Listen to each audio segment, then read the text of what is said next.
자, 어떤 시험이든 요구하는 양이 있어요. 그 양은 변함이 없는 거예요. 그렇죠? 이거를 습득하는 속도가 다를 뿐입니다. 그래서 진짜 노베이스들은요, 정말 절대로 가는 게 가장 좋아요.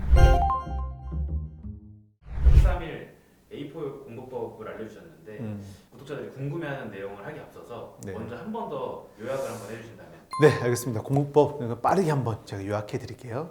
631 공부법을 얘기했습니다. 이거의 핵심은 뭐냐? 이거는 복습할 때 가장 중요한 방법이에요. 60분 동안 한번 1회독을 하는 거예요. 어떻게든 하는 거, 어떻게든. 그러다 보면 중요한 거 위주로 보게 돼 있어요. 근데 그게 좋은 겁니다. 그게 60분이 끝났다 바로 30분에 스탑워치를 맞춰놓고 또 1회독을 또 하는 겁니다. 한 번 봤던 걸 또 보면 훨씬 더 수월하게 읽히겠죠. 한 번 더, 다 10분을 설정해 놓고 마지막으로 한 번 더 마무리하는 겁니다. 3회독을 바로 하기 때문에 자신감이 생겨요. 왜냐? 10분에 이게 되네? 짜투리 시간에 10분 안에 한 번 다시 봐야지. 이게 가능한 겁니다. 이게 바로 631 공부법이고요. A4 공부법을 말씀드리면요, 이거는 굉장히 단순한 겁니다. 반으로 접고 또 반으로 접었어. 그럼 총 여기 4칸이 나오죠. 뒤집으면 또 4칸이 또 있어. 그래서 총 8칸이 나옵니다. 암기할 것들, 그리고 내가 중요하다고 생각하는 것들, 내가 잘 모르는 것들을 여기다가 아주 간략하게 필기를 해놓습니다. 자, 그럼 다 차면 휴대용으로 들고 다니는 겁니다. 저 같은 경우에는 밥 먹을 때, 뭐 이동할 때 금방 봐요. 나중에 진짜 한 20회독을 하게 돼요. 이게 바로 A4 공부법의 장점이고요. 자, 공부 계획을 세울 때 제가 역순으로 세우라고 말씀드렸죠. 사실은 모든 수험이 그런데 인간이 할 수 없는 양이에요. 양이 너무 많아요. 단기간에 딱 해내려면 전날 보면 됩니다. 1일 전에 보면 당연히 기억이 다 나요. 하루에 모든 걸 보기 위한 준비를 하는 겁니다. 요 하루에 보기 위해서는 그 전 3일이 필요한 거예요. 그리고 이 3일을 위해서 그 전 일주일이 필요하고요. 이걸 위해서 그 전에 한 달이 필요하고, 이 한 달 위해서 그 전에 3개월, 그다음 6개월이 필요한 거예요. 요 역순으로 한번 계획을 세워보시면 내가 지금 뭘 해야 되는지 답이 나옵니다. 이게 바로 역순으로 계획을 세우는 공부법입니다. 질문 한번 들어보도록 하겠습니다. 국어 영어는 지엽적인 걸 탈피해서 수능식처럼 사고형으로 바뀐다고 하는데 국어 영어는 해당이 안 되는 공부법인지. 국어 영어는 이제 수능식으로 바뀐다고 해요. 631은 사실 적용되지 않겠죠. 근데 다만 수능형이야. 모두 풀었어. 풀고 버리는 거 아니죠? 다시 한번 봐야 됩니다. 이때는 631을 써도 될 것 같아요. 이때는 3번을 보는 거예요. 여기서 내가 틀린 문제들 빠르게 살펴볼 수 있게 이런 식으로 응용하시면 되는 거예요. 시간 합격한 사람들은 과거에 기본적으로 공부했던 배경 지식이 많다고 보면 된다. 6개월 안에 된다는 건 그 지식을 요약 확인하는 거니까 노베이스들은 그냥 착실하게 이론과 문제풀이를 하라고 하는 댓글도 있는데 이건 어떻게 네네. 생각하세요? 그것도 굉장히 맞는 말입니다. 사람마다 살아온 환경이 다르기 때문에 당연히 기본 지식이 다를 수 있어요. 그리고 애초에 출발점이 다를 수가 있는 겁니다. 그거는 당연한 거예요. 그런데 자, 어떤 시험이든 요구하는 양이 있어요. 그 양은 변함이 없는 거예요. 그렇죠? 이거를 습득하는 속도가 다를 뿐입니다. 그래서 진짜 노베이스들은요, 정말 정석대로 가는 게 가장 좋아요. 기본 강의 무조건 들으셔야 돼요. 이런 노베이스 분들은요, 기본 강의 하면서 그날 631이든 또 A4든 모든 걸 활용해서 여러 번 더 보실 수 있는 방법들을 고안하셔야 됩니다. 남들보다 더 많이 봐야 돼요, 노베이스들은. 그래서 그거를 빠르게 볼 수 있는 방법들을 제가 제시한 거예요. 그리고 기본 끝나면 심화도 듣고 기출 듣고 모의고사 듣고 기본 강의 때뿐만 아니라 그때 631이든 A4든 이런 걸 적재적소에 활용을 하시면 훨씬 더 복습할 때 효율성이 생기게 됩니다. 이렇게 회독하는 걸 맨날 전범위를 다 해야 되냐? 지금 기출문제 풀고 있는데 그럼 전범위 기본서 가지고 회독 공부법하고 기출문제는 또 따로 풀고 이런 식으로 하면 되는 건지. 그날 공부한 양에 따라서 달라지는 겁니다. 지금 기출 강의를 듣고 계시다고? 그러면 기출 강의를 진도가 나갔을 거잖아요. 그 진도 범위를 631을 통해서 3번을 본다는 얘기예요. 전 범위를 보는 때는 시험에 임박했을 때입니다. 그리고 너무 무리한 계획을 절대 세우시면 안 됩니다. 내가 할 수 있는 범위만큼 세워야지만 이걸 달성할 때 쾌감을 느껴요. 그러니까 우리가 공부를 지속할 수 있는 힘이 생기는 거거든요. 변호사님, 서술형, 논술형 공부법, 답안지 작성법 좀 알려주세요. 근데 이걸로도 쓸 수 있는 방법은 뭐예요? 자, 서술형이라는 건 내가 글로 써내야 되는 거예요. 내가 이거를 내 머릿속에 논리로 다 끄집어내야 되는 거예요. 그래서 이거는 이해하는 과정이 무조건 필요한 겁니다. 다만 그 방대한 양을 전부 다 이해하고 다 써낼 수는 없습니다. A4 공부법으로 저는 이거를 완전히 극복을 했습니다. 저는 어떻게 했느냐? 이 서술형은 무조건 써야 되는 워딩들이 있어요. 처음에 전 쟁점 간단하게 단어, 그리고 조문 같은 거 있죠? 키워드만 씁니다. 그리고 판례, 무조건 써야 되는 게 판례거든요. 판례를 저는 딱 한 2줄로 요약해서 써놨습니다. 그래서 이 쟁점이 나오면 바로 쓸 수 있게 이렇게 짧게 만들어놨어요. 그래서 요거를 또 들고 다니면서 계속 보셔야 됩니다. 서술형은 그래서 훨씬 더 저는 쉽게 공부를 했습니다. 왜냐면 A4가 그냥 먹히거든요. 시험장에서 이거는 기계적으로 나와야 돼요. 그냥 기계적으로 쭉. 서술형은 결국 써야 되는 것들이 배점이 다 정해져 있거든요. 이거는 다 맞고 시작하는 거지. 결론이 틀리더라도 점수가 나옵니다. 특히 변호사 시험이라든지 뭐 노무사 시험, 이런 법학 시험에서 가장 비중이 높은 것은 판례 태도예요. 판례. 그래서 이 판례를 한두 줄로만 요약해서 이거는 기계적으로 쓰게끔 숙지를 하기 위해서 저는 A4 공법을 활용을 했었습니다.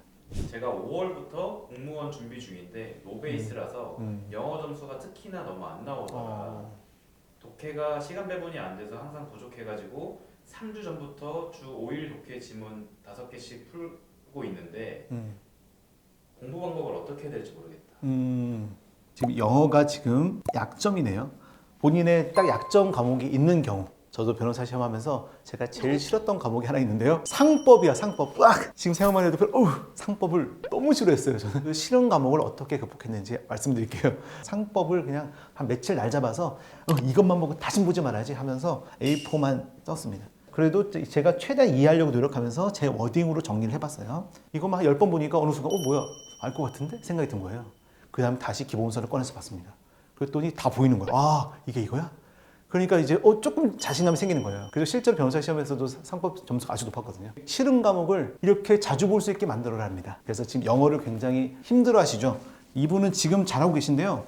매일매일 어떤 특정 시간에는 영어만 푸셔야 됩니다. 근데 지금 주 5일 동안 하고 계시다고 했잖아요. 지금 좋은 겁니다. 잘하고 계신 거고요. 어느 순간 자기도 모르는 사이에 영어가 점수가 올라 있을 거예요.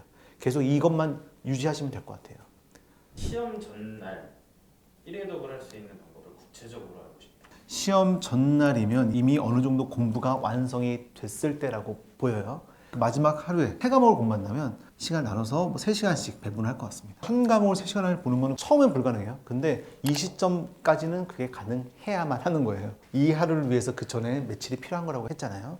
그리고 이거를 기본서를 보면 보통 기본서가 다 1000페이지가 넘었으니까 1000페이지를 3시간을 본다? 불가능합니다. 그래서 저는 어떻게 했느냐, 이미 기본 강의 때부터 시험 마지막에 암기 사항들이 쫙 나와 있는 내용들이 있어요. 거기에 인덱스를 해놓습니다. 그래서 체크해 놓은 것들 위주로 보는 거예요. 만약에 그 기출 문제지로 정리하시는 분이 있다면, 자, 그러면 이미 정리가 돼 있을 거예요. 내가 모르는 거에 형광펜이 돼 있고요. 형광펜을 너무 많이 봐서 이제 알면 또 지워버리는 거예요. 그럼 남은 것들만 있을 겁니다. 그 남은 것들을 보는 거예요. 그러니까 지금 이 말의 핵심은, 이해 날 하루 이 일회독을 위해서 어떤 작업들이 필요한지 이제 역순으로 다시 한번 계획을 세워보시면서 점검해 보셔야 되는 거예요. A4 공법에서 그 형사법이나 헌법 같은 판례가 주로 나오는 시험 같은 경우에 예를 들어 횡령죄가 된다는 판례와 안 되는 판례들을 키워드로 적으면서 상기시키면 돼요. 완전 잘하고 계신 겁니다. 저도 그렇게 했습니다. 저는 특히 이 형법에서 횡령과 배임이 가장 어렵거든요. 실제로 구분이 안 돼요.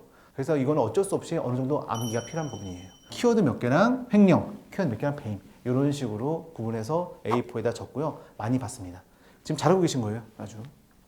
법과목 민강 들으면 진도를 나가는 경우는 하루에 몰아서 1회독이 나은가요? 아니면 세 과목 시험을 본다면 전 과목 진도를 나가는 게 좋을까요? 그거는 완전 케바케야. 자신의 성향이 달린 거예요. 기본 강의 단계에서는 그날 강의가 있으면 그 날은 그 과목만 공부하시는 게 일단은 더 바람직하다고 생각을 합니다. 그래서 보통은 한 과목 하는 게 낫고요. 마지막이 되면 될수록 그때는 이제 하루에 한 과목보다는 이제 하루에 좀 나눠서 이제 과목을 나눠서 하는 것도 괜찮을 것 같습니다. 근데 이건 완전 자신의 성향에 달린 거라서요. 그럼 원하시는 대로 하시면 될 것 같아요. 80일 남았는데 지금 시작해서 내년 1차 합격 목표로 잡는 건 너무 비현실적인 목표일까요? 욕심인 건 알지만 1차 합격 잡고 목표 세우고 싶은데 아직 제대로 하기 전이어서 판단이 안 서는 것 같다. 네. 현실적으로 2차로 잡고 공부 계획을 세워야 될지 좀 이거에 대해서 좀 조언을 해줬으면 좋겠어요. 시간이 얼마 안 남았는데 이제 정말 새롭게 시작한다? 쉽지는 않습니다. 정말 어려운 거고요. 그거를 극복하는 경우는 사실은 거의 없긴 없습니다. 기본 강의라도 철저하게 듣고 들어가세요. 그리고 최선을 다해 보십시오. 그 최선을 다했던 경험이 1차에 안 되더라도 2차에 그대로 이어지거든요.